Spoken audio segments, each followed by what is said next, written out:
It's very personal question అండి. అల్లు అర్జున్ గారు అంటే యూత్కి ఒక ఇన్స్పిరేషనల్ యాక్టర్. తనలోని వేరియేషన్స్, ట్రాన్స్ఫర్మేషన్, కెరియర్ స్టార్ట్ అయినప్పటి నుంచి టిల్ పుష్ప 2 వరకు కూడా అసలు ఎలా ప్రతి సినిమాకు ఒక మార్పు అలా చేసుకుంటూ వస్తూ ఎంతగానో అభిమానులకి ఆయన ఇంకా దగ్గర అయిపోయిన వ్యక్తి. అల్లుడిగా మీ ఇంటికి వచ్చిన తర్వాత ది గ్రేట్ మూమెంట్, గర్వంగా అసలు అల్లుడు అంటే ఇంక ఇదే అని అనిపించిన సందర్భం. డెఫినెట్. మొన్న బెస్ట్ యాక్టర్ వచ్చింది కదా, నేషనల్ అవార్డు వచ్చింది. మరి నేషనల్ అవార్డు 69 years నుంచి అంతకుముందు హేమీలు ఉన్నారు కదా, ఎన్టీ రామారావు, నాగేశ్వరరావు, శోభన్ బాబు అని, ఇంత పెద్ద నాగయ్య గారని చాలా మంది ఉన్నారట కదా.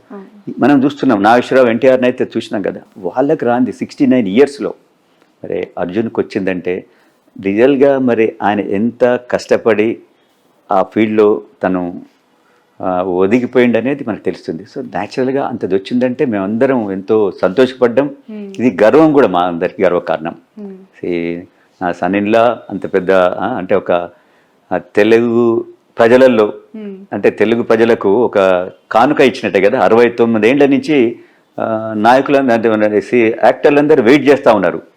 నాగేశ్వరరావు, ఎన్టీఆర్, దాని తర్వాత వీళ్ళకి వద్దని, ఎవరికి రాంది తనకు వచ్చిందంటే రియల్లీ ఇది చాలా హ్యాపీయెస్ట్ మూమెంట్స్. ఎలా షేర్ చేసుకున్నారా?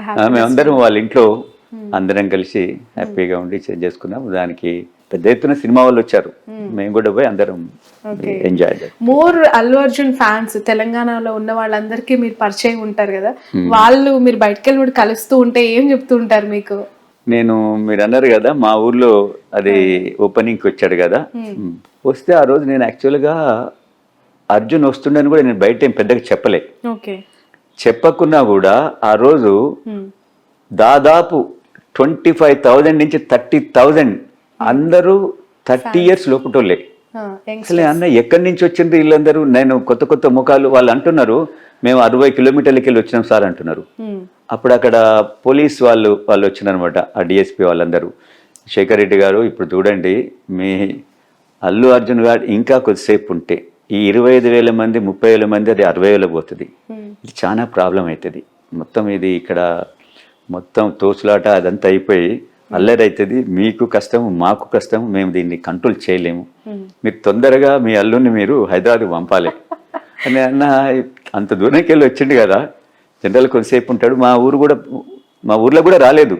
అది ఎస్టాబ్లిష్మెంట్ రోడ్డు మీద చేస్తా ఉన్నాం, ఫంక్షన్ హాల్. సో ఊర్లోకి పోదాం అనుకుంటాం కదా న్యాచురల్గా. వాళ్ళు అన్నారు సార్ పోతే చాలా కష్టం సార్, మీకు తర్వాత మీకే బాధ అవుతుంది, ఎందుకంటే ఇంతమంది యూత్ వీళ్ళు మేమేం కంట్రోల్ చేయలేము, ఒకసారి మీదికి. ఆ రోజు అల్లరి అనుకోరాదిరి. సో అది మేము అనుకున్నాము. బట్ అనిపించిందా అందరు అత్తమామల కళ్ళు ఇంటికి తెచ్చుకోవడం ప్రాబ్లం అయితే ఇక్కడ పోలీసు వాళ్ళు ఇంటి నుంచి బయటకు పంపినట్టు అది ఏం చేస్తాం మరి అనిపించింది ఆ రోజు అల్లు అర్జున్ గారిని తొందరగా అనుకున్నాం. అదే ఇక తను కూడా అన్నాడు, మామయ్య నేను ఎక్కువసేపు ఉంటే మీకు కష్టం ఉన్నాం, మాకు కూడా కష్టం, ఎందుకంటే వాళ్ళందరు ఫ్యాన్స్, మనం ఏం అనలేము. ఇది అంటే బ్యారికేడ్స్ అవన్నీ ఉండవు కదా, బ్యారికేడ్స్ కూడా చేశాం. బ్యారికేడ్స్ విదిన్ 2 వాళ్ళు అసలు 10 minutes తీసి అవతల పడేశారు. మేము దానికి ఎంతో బ్యారికేడ్ చేశాము. విఐపీస్ కని ఒకటి చేశాము, అదందరూ వచ్చేటోళ్ళ కోసం బయట శామ్యానాలు వేసాము, బయట టీవీలు పెట్టాము. ఎన్ని పెట్టినా కూడా వాళ్ళు అసలు దగ్గరికి చూడాలి ఓ అని మొత్తుకొని. What is nature of Allu Arjun అంటే ఏం చెప్తారండి మీ మాటల్లో? Very active. అసలు యాక్టివ్ అంటే చెప్పనక్కర్లేదు. యాక్టివ్కు 100% ఆయన మనం అనుకోవచ్చు, అంత యాక్టివ్ ఉంటాడు. ఎనీ టైం మార్నింగ్ నుంచి ఈవినింగ్ దాకా ఫుల్ యాక్టివ్లో ఉంటాడు. బై నేచర్ ఎలా ఉంటారు ఇంట్లో ఉన్నప్పుడు కానీ ఫ్యామిలీ టైమ్స్? ఇంట్లో ఉన్నప్పుడు చిల్డ్రన్స్ అంటే చాలా ఇష్టం, చాలా అంటే చాలా ఇష్టం. పిల్లలతో ఆడుకుంటా ఉంటాడు, కలుస్తూ ఉంటాడు, అట్లా చిన్నపిల్లలు అంటే చాలా ఇష్టం.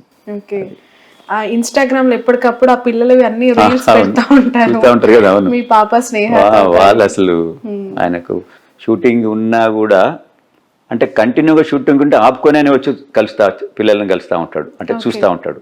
అంత ఇష్టం ఆయనకు.